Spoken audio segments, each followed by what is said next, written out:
Recently, our client John met his banker to discuss plans for a clean energy building. What he found was a shared passion for building something more, momentum for change.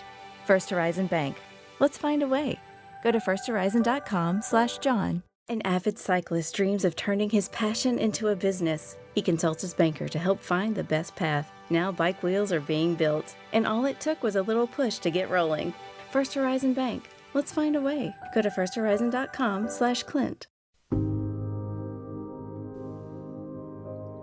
Welcome to Pretty Lies and Alibis, a podcast dedicated to the Lori Vallow and Chad Daybell case. Join us as we seek the truth and travel the long road to justice. Happy Saturday, everybody. Boy, we've taken a break this week. Yeah.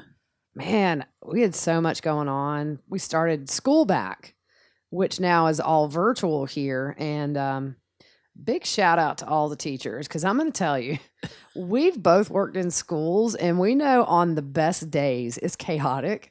So having all this stuff going on between in person a couple of days a week and your staggering arrival times and then virtual school is crazy in itself. I bet teachers are enjoying this weekend. Yes, I would be. Yeah. So what did you do this week, Fruit Loop? I haven't seen you very much. Yeah, I know. It's been a crazy week, hectic stuff at the house. Did a little small job and realized at 43 I'm not good at crawling around. I was running some wiring for some internet stuff and just realized this morning when I woke up that being 43 and doing all that does not add up right. So my legs are really sore. And I even worked out afterwards, like this morning. And yeah, I'm still sore. Yeah, it's funny because I haven't seen you in days. And so you come over and I've, the last 2 days, I decided to shampoo all the carpet in my house. And so literally our conversation for the last 2 hours since you've been here is my lower back hurts. And you're like, get on the floor. And I was trying to show you that stretch. This is the exercise you do. It's, it's crazy because like after 40, things hurt. And for me, it's a little scary because I'm like, is that indigestion or a heart attack? We just had this discussion, by the way. Yeah. And I said, don't die. We have to do a podcast. Yeah. It's funny after you get a little older, those little aches and pains suddenly become, is this bad? Yeah.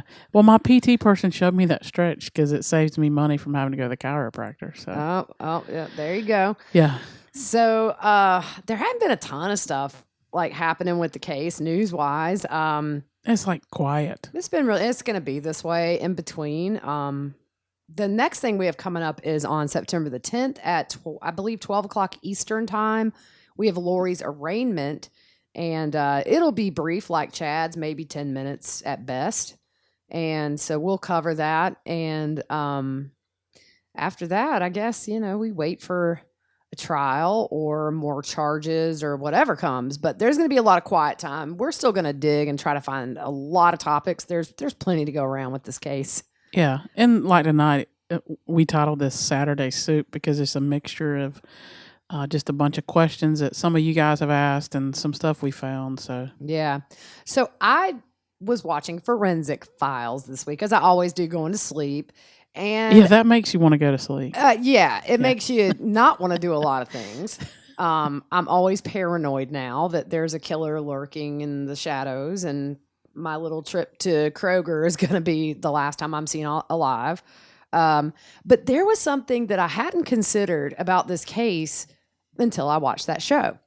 So assuming that Tylee was killed at the apartments, and the same with JJ, there was an episode where they were having a really hard time narrowing down that one guy had killed this girl, except they had these traffic webcams that are kind of up high on the poles. So you get sort of an aerial view of the cars passing, and they saw her body in the back of the truck.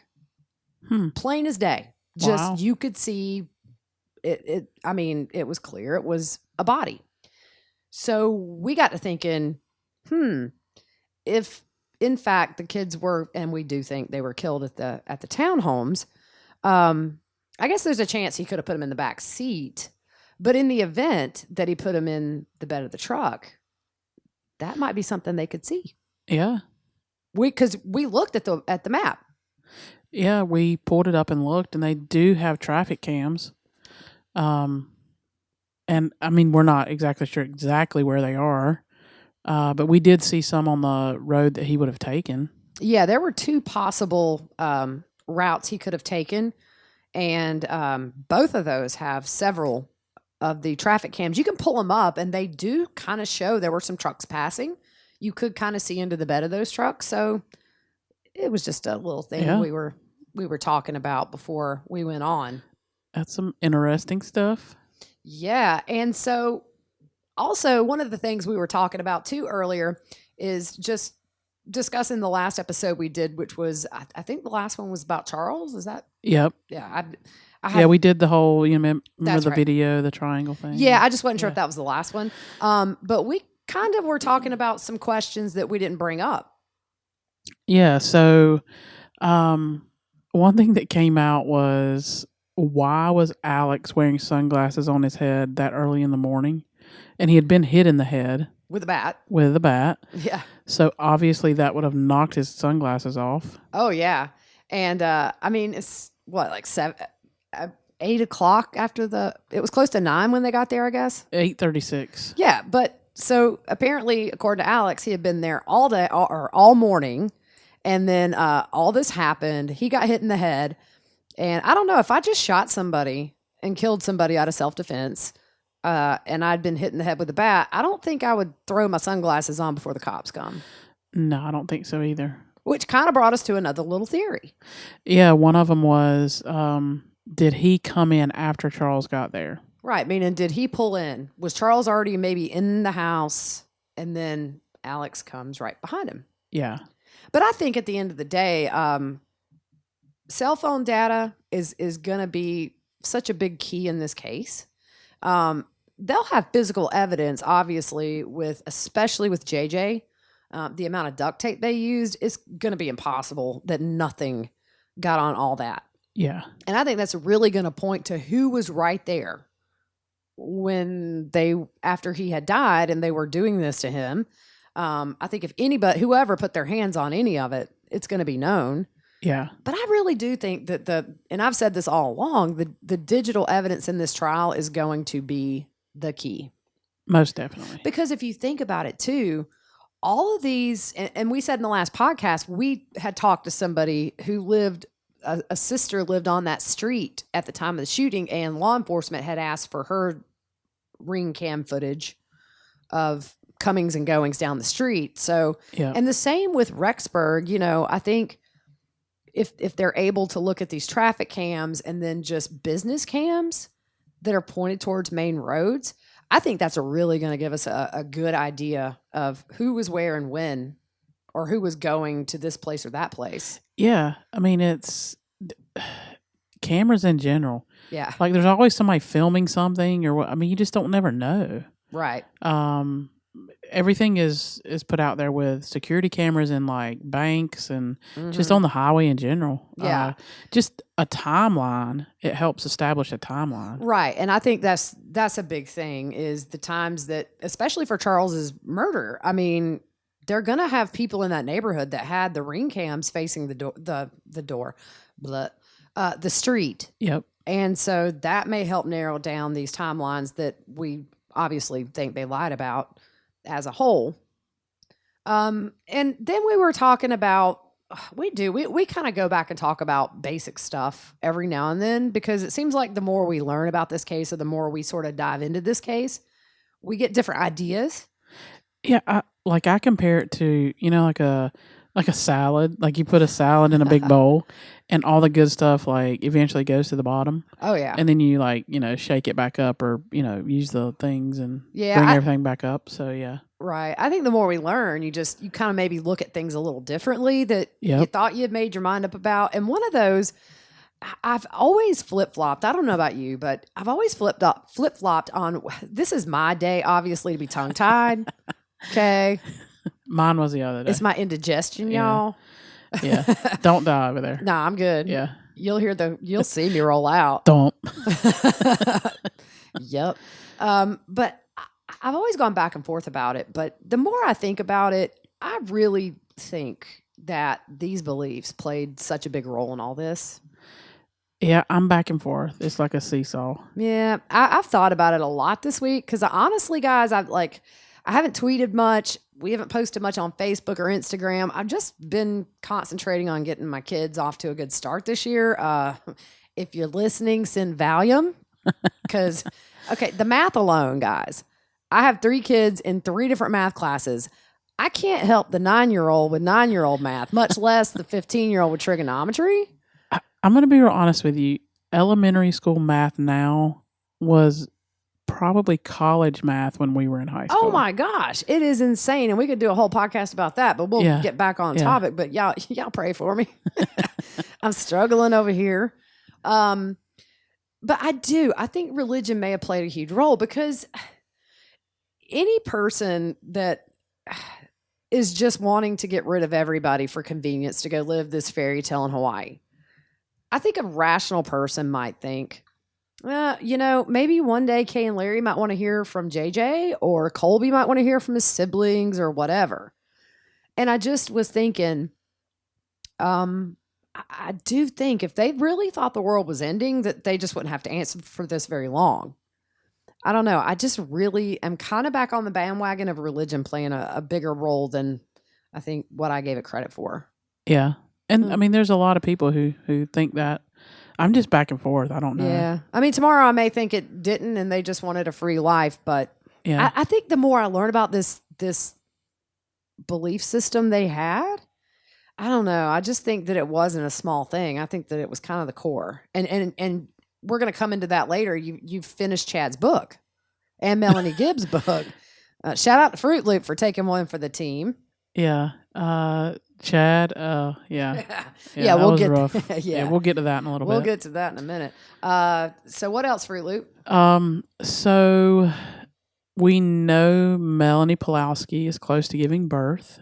If she hasn't already. If she hadn't already. Some responses in her court about the mental health eval and the slanderous statement to press about Brandon. Yeah, that was filed this week. It wasn't really anything that gave any depth to their custody case, but there were some motions filed or responses. If you guys remember, Melanie's attorney put that really vicious statement about Brandon out to the press that was very, it accused him of a lot of stuff. And so he responded to that. That's kind of going back and forth in their custody case. And then we know there was a mental health evaluation ordered for or requested for Melanie. And there was something about a family dynamic profile or something. That's not the exact wording, but it was like some kind of a study of the family and how it functions is kind of what I took from it. So they just filed some stuff about that this week. Gotcha. It's kind of, theirs is a little more quiet. Yeah. Because obviously we're not, because it has kids involved and all that stuff. So yeah. And I don't think as of right now, their next hearing is until November. So a little ways in that. Yep. And that's also if at some point she gets arrested for conspiracy to commit murder with Brandon, I would assume that would kind of fall by the wayside. Yeah, I can't. It's hard to say, okay, come on, like I'm ready for it. You know what I mean? I'm ready for it to happen. Yeah, I know. Waiting is hard in this case because we want the satisfaction of charges being on paper. But, I mean, I don't know. I'm not convinced that they may not, try to get this trial in January over with. And then does a guilty verdict on that stuff support bigger charges later? Does it kind of strengthen their case is kind of what I'm wondering. Yeah. I mean, they don't have anything to lose by waiting. They're not going anywhere. We say that pretty much every podcast. But I don't know. I was just thinking, does a guilty verdict kind of help eventual conspiracy to commit murder or murder charges for the kids? Yeah, it could be. I don't know. So another thing, did a cop find a silencer in Alex's belongings when Charles was shot?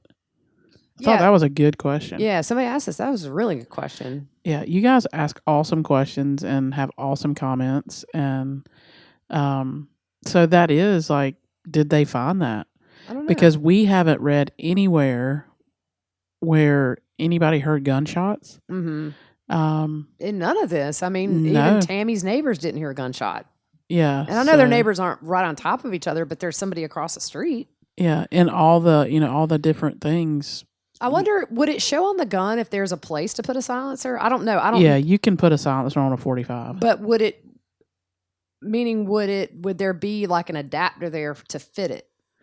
Yeah, it has to screw on. Okay, so maybe if law enforcement has Alex's gun, they might be able to examine it and tell whether or not there was a silencer on it. Yeah. Might be scratches or some kind of a marking where that thing went on. I don't know. I don't know much about guns. Yeah, and I think we did this on another podcast. I think you're supposed to have those registered, Right. but we know you can buy them black market. So Oh yeah. yeah, but that's an interesting question. And I mean, if you know anybody that lived in the area and they did hear gunshots, shoot us a comment and let us know. But we hadn't found anything anywhere where anybody heard anything. So No. you watched a cool interview. Yeah, Nate Eaton, he goes on this radio show every now and then and kind of gives an update about the case. And every now and then he sort of throws in, I guess, little unknown pieces of information that we haven't heard. And so I just wanted to summarize some interesting points that Nate made. His opinion right now is he's heard and he doesn't think that A client met his banker to discuss opening a restaurant in a busy airport. In us, he found a partner that understood the importance of reaching for the sky. First Horizon Bank. Let's find a way. Go to firsthorizon.com/Mac. Are you struggling to conceive? You have options, and at Piedmont Reproductive Endocrinology Group, we'll make sure you have the guidance and support you need. PREG is known for individualized fertility care that's unique to every patient. We take the time to provide a reassuring and empowering experience because we believe that you deserve nothing less. Let us help you on your journey to parenthood. Visit us at pregonline.com to learn more. Get the guidance and support you need at Piedmont Reproductive Endocrinology Group. as of right now, that they've turned on each other. Oh, so he says he doesn't think they have. From what I gather, I mean, that's Gotcha. sort of the way he put it. Yeah. I mean, he would know, I guess, I mean, the local media sometimes can get a little bit of information, a little insider information. Nate's really good about not spilling it. I'm sure Nate knows way more than he tells us with his connections, but I don't know. I mean, if it hadn't happened yet, I think it's inevitable. But do you think maybe there's just no rush to charge them? Because if they're just sitting there, it gives them a little time to stew. I would be mad. And I would be stewing. Yeah. But I wonder if this is sort of a tactic by Wood to make them sort of restless. And then right now we know they can't have any direct contact. Yeah. Here's my thing. If the mind is an awesome thing, but it can cause you to like question and wonder and ponder. Oh, yeah. So if you don't know for sure, and I mean, obviously, you watch all the crime shows. Yeah. The first one turned, gets the best deal, right? Right. So is that in their mind that is he going to turn, or is she going to, is she going to turn on me? It has to be in the back of their mind. So I wonder if that's not, it could be, Wood's way of just seeing if one of them will turn on the other one. Yeah, I mean, it's, we've been in situations, not in jail, but where we need, you want to know something, but you can't get the answer. And so in your mind, you start going through all these scenarios, and then, you might zero in on one scenario and worry that's what's happening. And then you may react to that. I don't know. I mean, look, Means and Pryor share the same building. And I know legally they're not supposed to talk, but okay. I'm sure they're talking in some way. And we did talk a little bit about this earlier, and because they were ordered no contact. So, and it may be somewhere else down the line. I don't know. I might have jumped a gun, but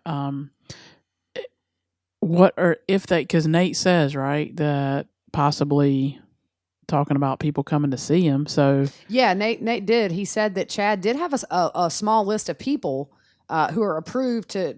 I don't think they can still have in-person visits right now because of COVID, but he does have a list of people, and I think some of those are family who can contact him. Now, whether or not they've used that and he's been in touch with people on the outside, we don't know. But I mean, they can go through a third party to communicate. I don't think specifically about the case because those calls are monitored. But I mean, you could say, hey, Chad's good. You know what I mean? yeah, Dad's good, or whoever's seeing, I don't know who Lori, if anybody she has on her list. yeah, I mean, maybe her family, but they can go through a third party, and there could be some code talk there. I mean, the bottom line is that Lori, her whole life, she's blamed everybody else for anything that happens to her, and I don't think this will be any different. In fact, I think this will be like the biggest one of all because this is her life in prison, and so at some point, that's going to click in her head that you got to throw somebody under the bus. sure. And she spent her whole life avoiding consequences. Oh yeah, and that goes way back to her family. I mean, they had run-ins with the IRS, with the government, and Yeah, wasn't it? They didn't think they should have to pay taxes. yeah, I mean, yeah, okay. Okay. Hello, it's us over here. But I think that'll come in her trial too. I think they're going to go way back to her childhood to give reasons why she's not accountable for much. That's just going to be a defense tactic, I think, other than some kind of a mental deficiency. Yeah. Those are the only two ways I could see any sort of a defense at this point. But Yeah. And Nate says too, right, that we know probably only 20 to 40% of what law enforcement knows. yeah, and I mean, that doesn't surprise me. We know very little about this case after all these months, and that's just to protect the integrity of the investigation. But I mean, if you do an inventory of potential evidence that we're going to see at trial, it's a lot. Yeah, and he shared pretty. I mean, this was like a bombshell he dropped a little bit because when I rewound it and played it again when he said it. Yeah, I mean, they're not going to tell us, the public, anything they don't have to, and we know that, and we saw that at Chad's preliminary, which is they just essentially used, the text with Tammy and that sort of thing, and the timestamps. They didn't give up much at all. That's why I really wanted Lori's preliminary, is because I think at that point they got to give up something of evidence they have on her. Yeah. But he dropped this new one, the new recording, right? The new recording Nate's talking about. Oh, yeah. So apparently there are other recordings out there that are going to come in a really big way at trial. One of those, I believe he said, was by Melanie Gibbs. Yep. And then there was another, she had spoken publicly about Charles's, I guess in a group setting with these people. And apparently was talking about Charles's death, murder. And so Nate just said that would come in a big way at the trial. So yeah, and I think he said he had heard that. I don't know if he said he had heard the tape. I thought he said he had heard it and it was gonna be a big deal. I kind of interpreted that as he had heard there were other recordings that were going to come in a big way. I don't know. See, that's how people are different. I assumed he meant he had listened to it. Yeah, it's like tomato. There you go. Potato. And then if more charges come out, is there a chance that these conspiracy to conceal or destroy or alter evidence kind of gets pushed aside? Yeah. That's a thought. Yeah. Either they're going to charge them with bigger stuff before January or not. So if it's before, I think that would just kind of be clumped in with a conspiracy or a murder charge. Yeah. I mean, they're not going to have a separate trial for this if they've charged them with big stuff, I don't think. Yeah. Whatever puts them away forever, then I'm good with. Yes. And then within the next few weeks, the prosecutor has asked, he wants to know if there are going to be any plans for mental illness as a defense. Yep. And we know they don't have insanity defense in Idaho. No. But we discussed it before. It's a difference. You touched on that a little bit, I think. Yeah, I think the only thing that could happen here, you can't plead insanity. But I wonder, is it a situation where if Means tried to have her evaluated to say she's not competent to stand trial, that's different than insanity. So if Means is going that route, then that would be interesting to know. Yeah, and I don't know if you think back several times through when she's been in front of the judge, he's used this, she is the model prisoner. Yeah, well, apparently all they do is sit in their cells and read scripture and pray. Nate did say on this recording that they are segregated, and we've heard the opposite before, that they were in general population or they were free to be in general population. But Nate did say they were segregated away from others. So I guess that's kind of all you can do if you're just stuck in your cell. I'm thinking we saw like pictures of inside of that jail where Chad is, and it's pretty small. Like they had like a bunch of like bunks in this one room. So I don't know. Yeah, we don't know. They don't have a lot of room in there. No, but I mean, even if they're out in general population, where Lori is, it's maybe a dozen people in there with her, if that. It's super small. So it's a tiny town. It's, they don't have a big, huge facility. Yeah. And they have a really notorious inmate right now. It has to be a challenge for both places that have the both of them, because they're not used to this. They're probably used to the dude like stumbling down the street who's drunk. Yep. So do people really believe that Alex Cox will be blamed for killing and burying the kids? No. I mean, he would have had to. Okay, so just think of this scenario. Let's say Lori and Chad say, we had no clue. Okay, so we would have to think that Alex helped himself over to Chad's property, dug up the property twice, started some fires, and Chad had no clue. And then, of course, that Alex would know exactly where the pet cemetery was. These things are just, when I hear them say they're going to pin it all on Alex, well, I don't think they can. Yeah. The kids were on his property. Yep. I don't know. I just think that it's not going to be as hard to convince people that they had their hand right in the middle of it. Yeah, and the other thing you have to look at with Chad and Lori, Alex dies, December 12th? Yep. So if she tries to say, oh, I thought Alex had the kids, da-da-da-da-da. Uh-huh. Well, he dies December 12th. Yeah, exactly, yeah. So she doesn't mention or is not alarmed. Yeah. So she can't go that route. Right. They ruined their defense with how they acted in Hawaii.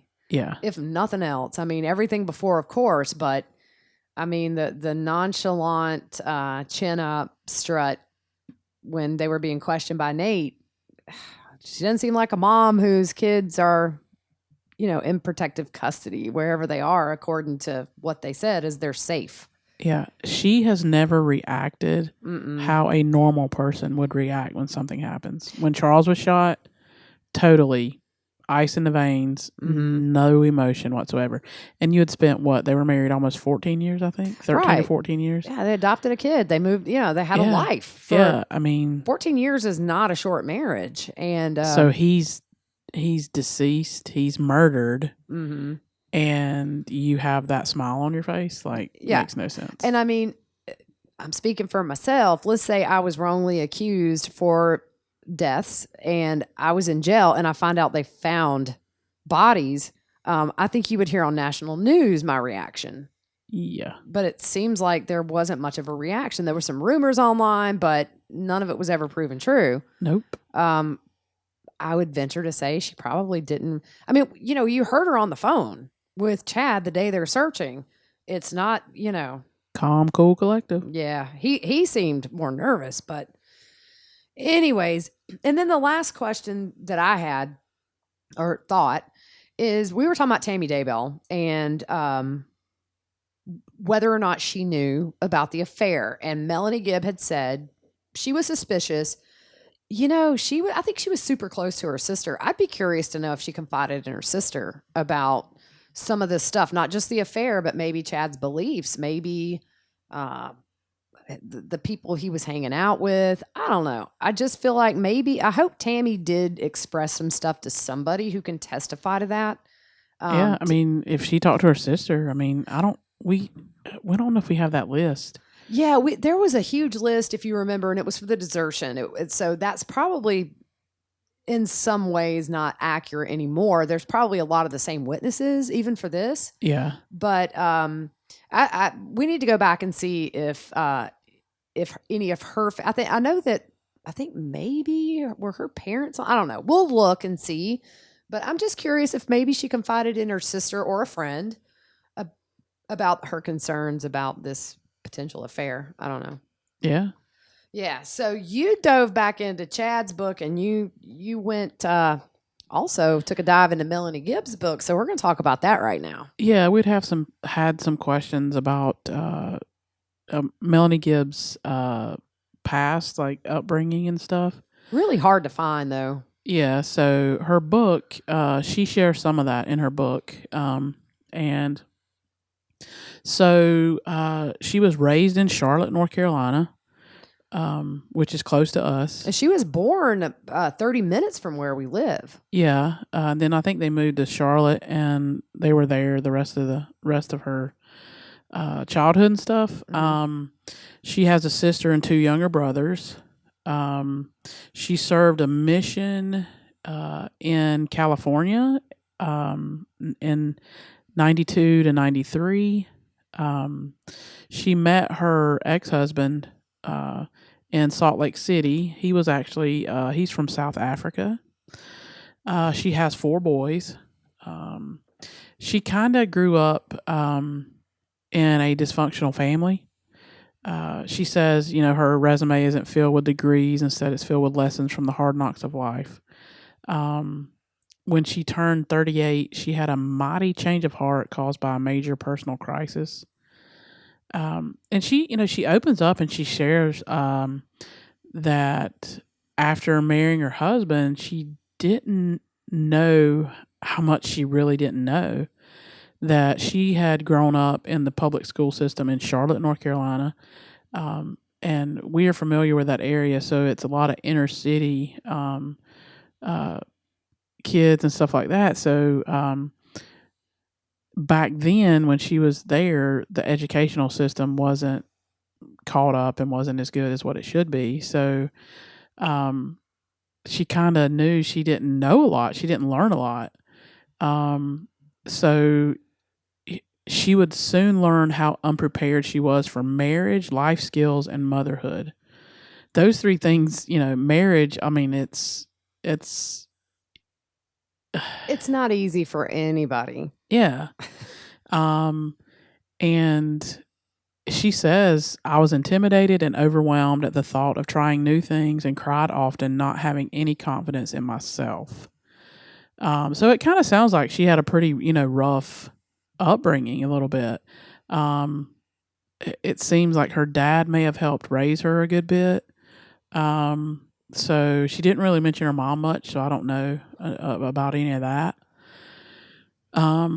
So I said the educational system was pretty bad in Charlotte, and her husband was raised in top-notch schools in South Africa. So, she says the reason she was sharing her past about being dysfunctional and all that is Did you miss your deadline to renew your Medicaid coverage? You can still send your completed annual review form to Healthy Connections Medicaid. You may be assigned to another health plan, but you can ask to come back to First Choice within 60 days of renewed Medicaid eligibility. It's your family. It's your choice. First Choice is the right choice. Renew and choose us. Visit selecthealthofsc.com/renew to learn more. Between aging and busy lifestyles, many women struggle with maintaining their physical and mental wellness. At Aquavita Concierge Healthcare Services for Women, we can help you revitalize your health and reclaim your life. We start from within by balancing your hormones, allowing your body to achieve and maintain desired weight goals. We also specialize in peptide therapies, regenerative medicine, sexual health, and aesthetics in our state-of-the-art facilities. Feel better, look better, live better at Aquavita. Visit aquavitality.com and begin your journey today. We often think there's no way we can overcome some of our trials because of the dysfunction in which we grew up in. So this book was kind of her way of saying, even though you come out of this dysfunctional family, that you could, rise above it and learn. She had some health issues, tended to be something with where she couldn't have sugar. So she learned she could have sugar, but it wasn't in white. She couldn't have white sugar. So she had to get that health-wise straightened out. She thought raising her kids would be pretty easy. Think again. I know, right? It's not easy raising kids. She stated, it seemed easy to her dad. He pretty much let them do what they wanted to do. So her first child, after about 18 months, was diagnosed with Asperger's syndrome, and ADHD. And we know, and that's tough to deal with in itself. We've both, dealt with kids with stuff like that, and it's very hard. Yeah. So she thought it was her fault that he was this way, or something she did or didn't do. She became overwhelmed, not knowing how to help him. And we've been in those shoes with parents that we see coming in the school system, and it's tough. Mm-hmm. Yeah, any parent that has to deal with any kid on the spectrum, whether it's Asperger's, which is more of a higher functioning version. I have family they have custody of a boy who is moderate to severely autistic. He can communicate and that sort of thing, but even on the good days, I've seen my family members exasperated and tired and out of options sometimes. Sometimes it's just they have to sort of throw their hands up and give in. And so, yeah, I'm sure, especially if you have other kids, and there's always issues that make it harder to parent, I think, kids with autism. Yeah. Just because it's a lot more demanding. Yep. So she became so overwhelmed that she didn't think she could take care of him anymore. So her and her husband talked, and she evaluated herself and realized that it was her parenting skills were the problem. So she took it upon herself to take some parenting classes for more than a year. It seemed her son got in a lot of trouble at school and was mean, just different things. Mm-hmm. So she says, after much prayer one day, her son came home from school. She told him he couldn't play with his toys for a week and he needed to spend the afternoon in his room. And she just sat and held him gently and told him she wasn't going to let go until he was nice. And she said, finally, he told her, Mom, I'm sorry and I love you. And she said to this day, they're best friends. So I think her marriage, they went to some marriage counseling that she asked, that her and her husband go to. So, this kind of just gave us a little background into her thoughts and just how she was raised. Mm-hmm. I think it's revealing, and we're not talking about what happened. A lot of people just wanted to know sort of a backstory. Yeah. And, the future of that is that eventually she divorced, kind of like everybody else in this group did, kind of suddenly, I guess. But we're just going about the backstory. Yeah. So that was kind of, and there was other stuff in that book. It was some religious stuff and things about Jesus and stuff. But I just kind of pulled out her background of things. So what's interesting though is that clearly Lori had a very dysfunctional childhood. It seems like she was raised by people who sort of felt the same way she does now about not taking responsibility. They had all the issues with the government and the IRS and that sort of thing. And so I wonder, I guess the psychology of it is, did their dysfunctional childhoods make them more susceptible to falling for this religious nonsense? I don't know. Over the next, several years, decades, whatever, I think they'll be the subject of many documentaries and many studies and and I think too, it kind of, you bring that up, it hit me, it made me think that they had a lot in common. Yeah, exactly. Yeah, you're right. And that probably, drew them together as well. Mm-hmm. So then I got to finish out Chad's book. Oh, yeah. Before we get into that, can I just say there have been a lot of old pictures that we have found. And I don't know why this just hit me, but there's a picture of her mom coaching, was it softball or soccer or something? It was softball, I think. They're taking the team picture. She's in heels. I saw that. What in the world? Yeah, that was really, none of the coaches we had ever would dress like that. I'm going to tell you, one time I only wear heels and a dress if I'm getting married or buried. I'm just going to put it out there. I was raised a tomboy. My youngest is the most tomboy that I have in the house.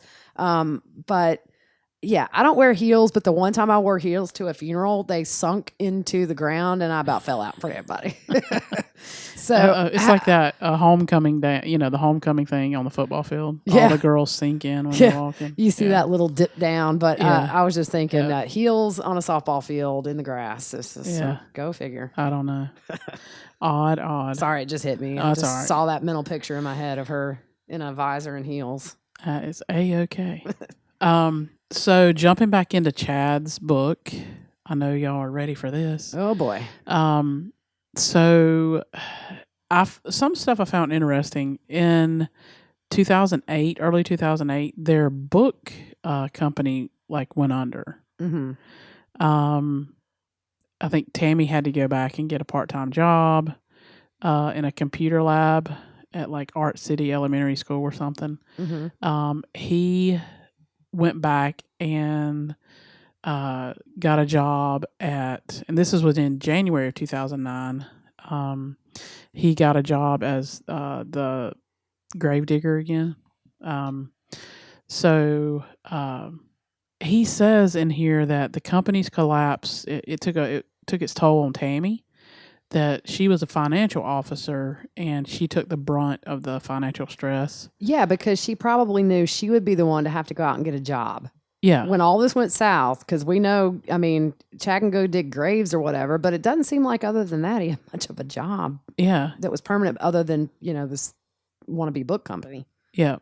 So he says she didn't smile for a long time and she showed the symptoms of having suffered a mental breakdown.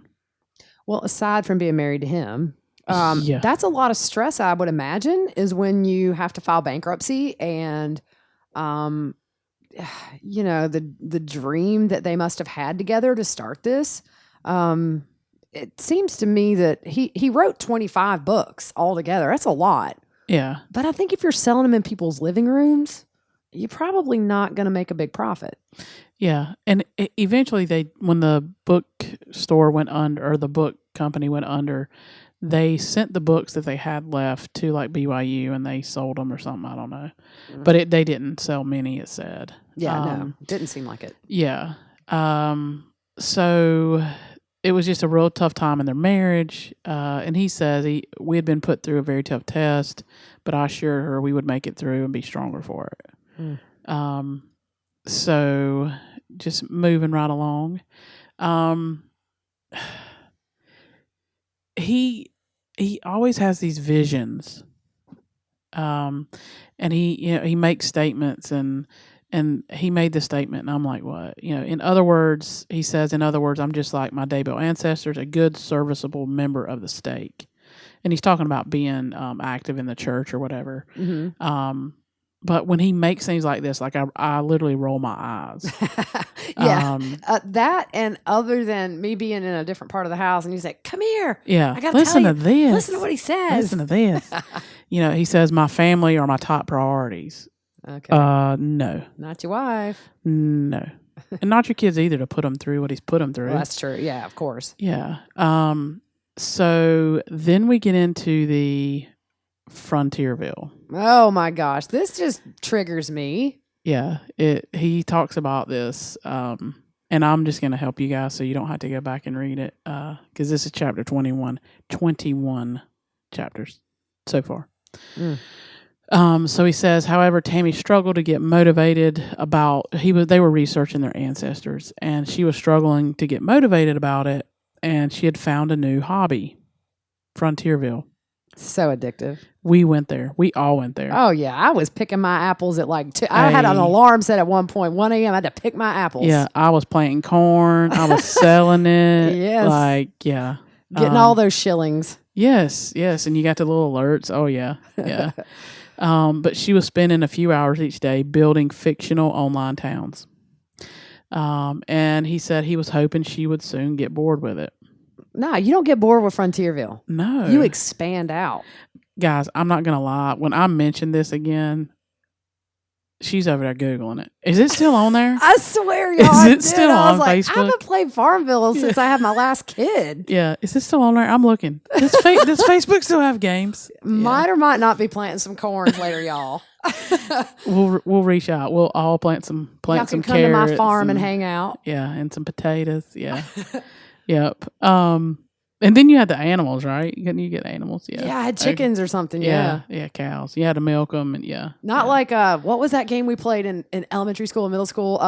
Oregon Trail. Oh yeah. I always died of dysentery. Dysentery. Yep. Halfway across. And yep. my kids always had snake bites. Exactly. Oh, and man. they got it was something else they got. I don't remember what it was. I never made it past Missouri in that game. I didn't either. Wasn't that a math game? It was an awesome game. All I know is when they brought out that big floppy disk and we went to the computer lab. Oh, I was pumped. That was the best day of school all yeah. week. Yeah, I was pumped. You can Oregon play it Trail. online. You can play it online now in its original form. Really? Still can't make it past Independence, Oh, Missouri. I'm playing that. Oh, yeah. Okay, so if you remember right, Chad says that he had a vision or whatever from her grandmother, right? Yeah. Convenient for Grandma to pop in when Chad don't like her playing Farmville or Frontierville. Yeah. Frontierville was a spinoff of Farmville. So the grandmother says, and I'm quoting this, okay? My descendants are letting Satan lull them to sleep with technology.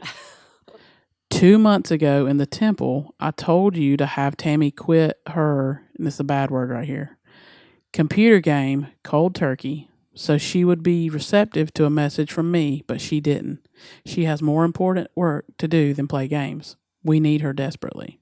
Doesn't Grandma have more important things to do beyond the veil than watch Tammy play Farmville? Yeah, so Grandma wasn't happy. Oh, Grandma needs to mind her own business in the afterlife. This woman probably, Farmville or Frontierville was probably her only escape. Yeah, look, I mean, she's living with, And she's apparently escaping a lot. Yeah. So eventually, Tammy quit playing Frontierville. And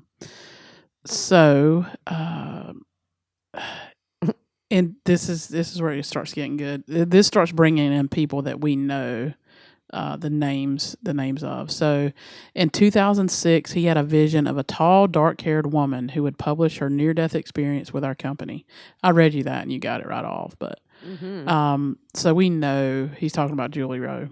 Yes. So he says, there have been a few great experiences, though. In January 2014, I was checking a preparedness website when I saw a post by a woman named Julie Rowe who said she felt she should share her near-death experience. She asked if anyone knew someone who might be able to help publish her experience. And we know, what did he say? Yeah. So he sent her an email. They started talking, and we know he published her books. Does it not seem like his visions just suit him? I'm telling you, we've discussed it. All of his visions and stuff comes from Hollywood. Yeah. They're all movies. Yep. Every one of them are movies. But it seems like, okay, I don't like her playing Farmville, or I keep saying Farmville, Frontierville. It's the same thing. Yeah, not quite though. But I mean, it's like, where is a vision that doesn't involve like something specific for him? Where's like a vision for the masses? Other than we got to gather you, but it all seems to be like, stop playing Farmville. We should start a book company. Yeah. We should move here. We should do this. Right. Yeah. So here comes another guy in. So he gets a vision, whatever, and the spirit told him to go knock on Hector Sosa's door. Right now, he needs to write a book. So he goes and knocks on Hector's door and tells him, after talking to him a little bit, that he need to write a book. I mean, if I went up to a random house and knocked on the door and said, you should write a book, they would think I was on crack. I mean, they would think that I know what I would think if somebody rang my doorbell and said I needed to write a book. Yeah. It just, where does this come from? Yeah, I don't know. So eventually he resigned as the Springville sexton in 2014. He worked a little bit with his brother-in-law, putting in window installation company or something. He said he didn't think he would ever return to the cemetery, that it was challenging, both physically and emotionally, that he couldn't really plan things because his whole schedule would be around someone dying. He could sometimes get a coworker to cover, but it often felt like the Grim Reaper was checking our family's calendar and doing his best to disrupt our plans. That was one of his statements. Kind of eerie. Yeah, it's a little odd. Another thing he brings out that's just, when I read it, I'm telling you, I'm like, ugh.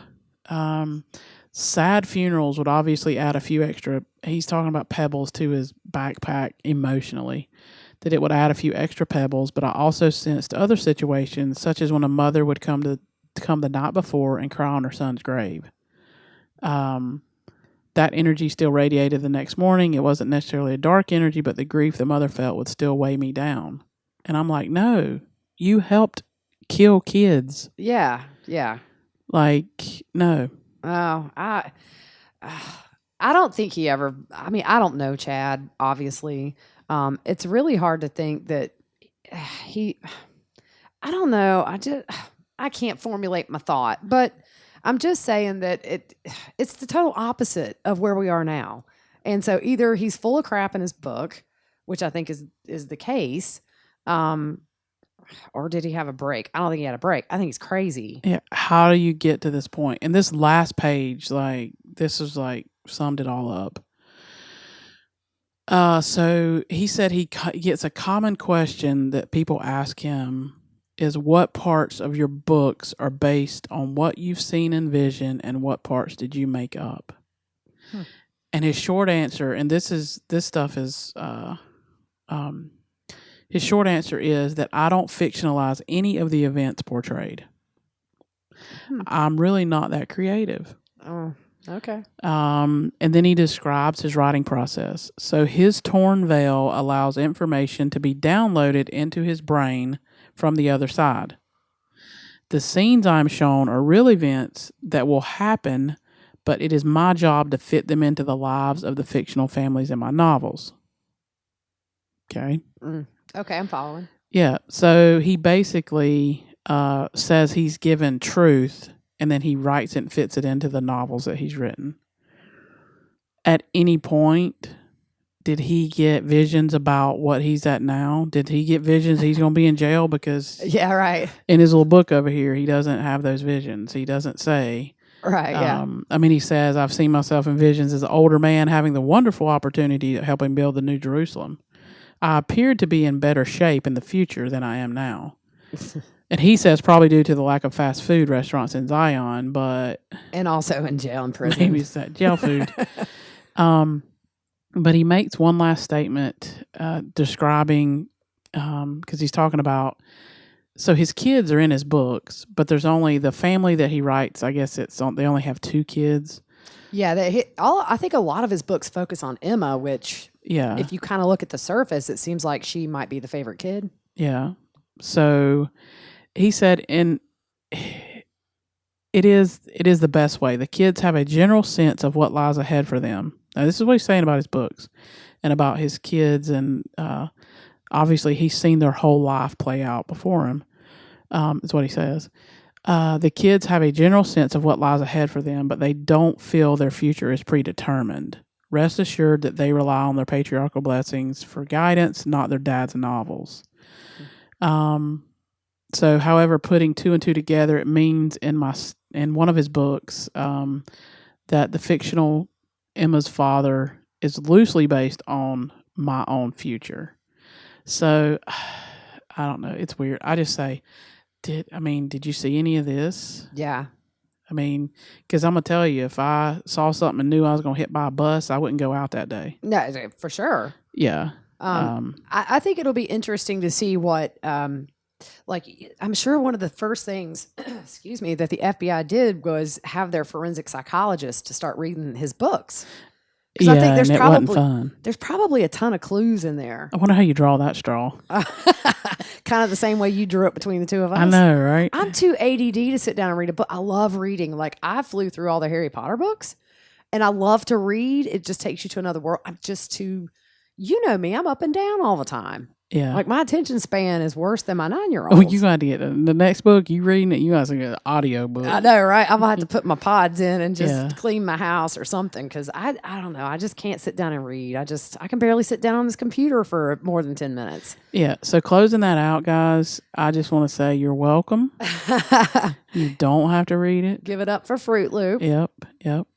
Yeah. So your next thing the possible plea stuff that came out. Well, so the judge's order on plea agreements confused everybody, apparently, in the legal world. So I watched Court TV. They had a little special on it, about a 10-minute special, and it was about the wording of the plea deal. So it said, or of the orders for the plea agreements. And this is the part that seemed to really confuse the legal eagles. All plea offers shall be placed on the record. All plea agreements shall be reduced to writing or stated on the record. Written plea agreements shall be signed by the attorneys for both parties and by the defendant. So on this Court TV clip that they did, it didn't make sense to really any of them. Vinnie Politan, Ashley Banfield, both were like, I never heard this. And little Shanley Painter, she is the cutest little thing. I love watching Shanley. She is just adorable. And she's really smart. And she asked if this is normal. She had asked a local Idaho lawyer, have you ever seen this? And he said, no, never seen it. Is it maybe that the first one to make a deal will get the best deal? That's kind of what Vinny said. And then Ashley Banfield thought it was weird. She's never come across anything like this. And it could be the wording. It doesn't necessarily mean that he is taking a plea deal. Although they're so common in cases like this, it's just this case is so sensationalized and so forefront in mainstream media that, I mean, I don't think there are a lot of cases as intricate and woven as this one is, but when you have co-conspirators, plea deals are super common.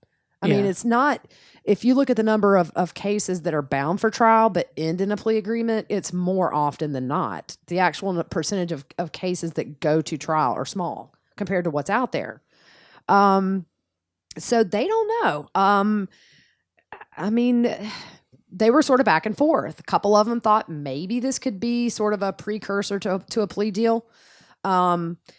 And then Ted Rollins, who we love because he just kind of tells it like it is. Yeah. He doesn't think Chad will take a plea, and he doesn't even know if the state would offer one. It just depends on, I guess, the strength of the evidence they have against him. He thinks maybe out of the two, Lori would be the preferred to give a plea or a deal to, mainly because the bodies were on Chad's property. So there's just a heavier implication just with what we know right now. And that's kind of what Ted was saying, is that just given what we know, you would think that it being her being a mother, and as a mother, your instinct is to protect, even with your own life, and to never put your kids in a situation where they could be harmed emotionally or physically or both. And Ashley had said that after she heard the jailhouse call between Chad and Lori when they were searching the property on the day the kids were found, that she sounded culted out, that she just was looking to Chad for answers. Like, are they in the house?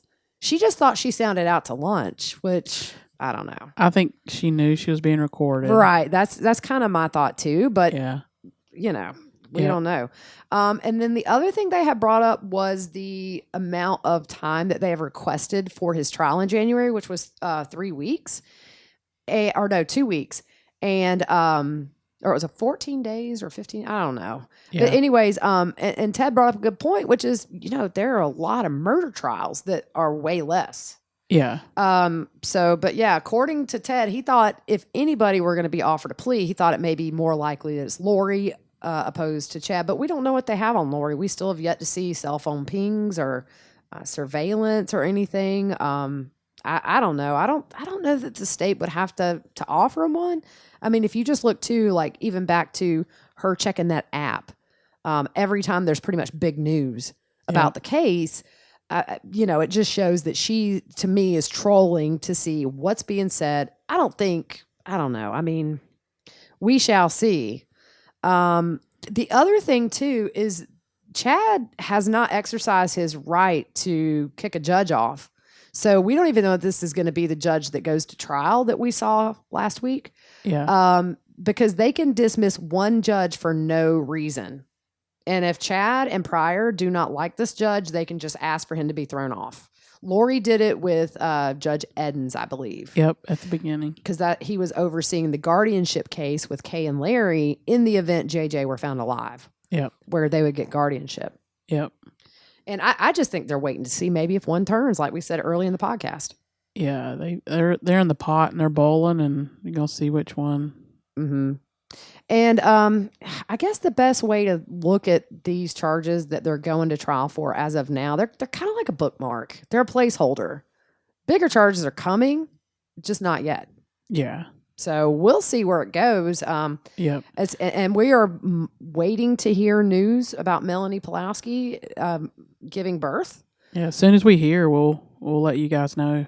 Yeah. We wanted to say that we're thinking and praying for everybody in the path of the hurricane that came through. Yeah. I know Larry and Kay did some live stuff showing through their town and all, and it was pretty messed up. Oh, yeah.